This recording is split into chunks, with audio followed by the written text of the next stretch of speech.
मिटिंगच्या दिवशी हा सत्कार ठरवलेला होता आणि म्हणून तो आज आम्ही पूर्ण केलेला आहे. आणि आपलं संचालक मंडळ चांगलं आहे. जास्तीत जास्त सभासदांच्या वतीने सांगतो आम्ही तुमच्याबरोबर आहे.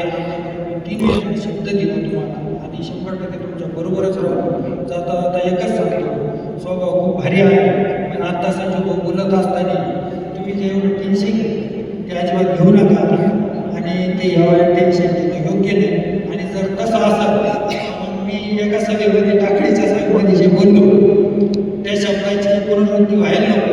म्हणून तुम्हाला सांगतो का आता इथून पुढे आम्हाला तुमची गरज आहे, तालुक्याला गरज आहे. म्हणून टेन्शनचं काम करू नका, टेन्शन घेऊ नका.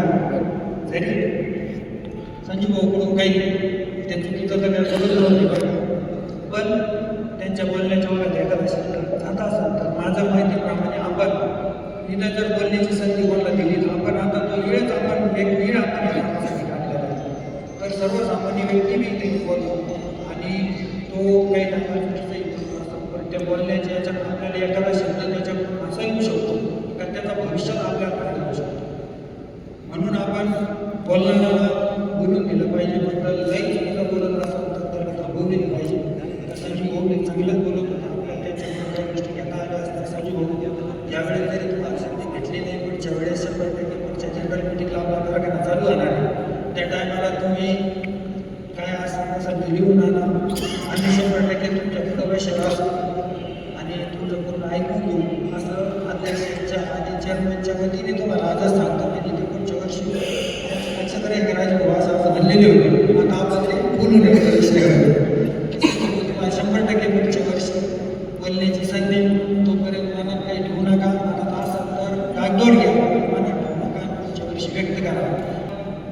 एका दिनाने एकत्र येऊन 5 वर्ष पुढे ही 1 वर्ष 2 वर्ष तुम्हाला 5 वर्ष पाहिजे सहकार्य. पण 5 वर्ष तुम्हाला मात्र काम करता नाही आलं तर आम्ही पुन्हाही तुमच्या विरोधात 100% आहे एवढं सांगतो आणि नवीन संचालकांना शुभेच्छा देतो. रामकृष्ण.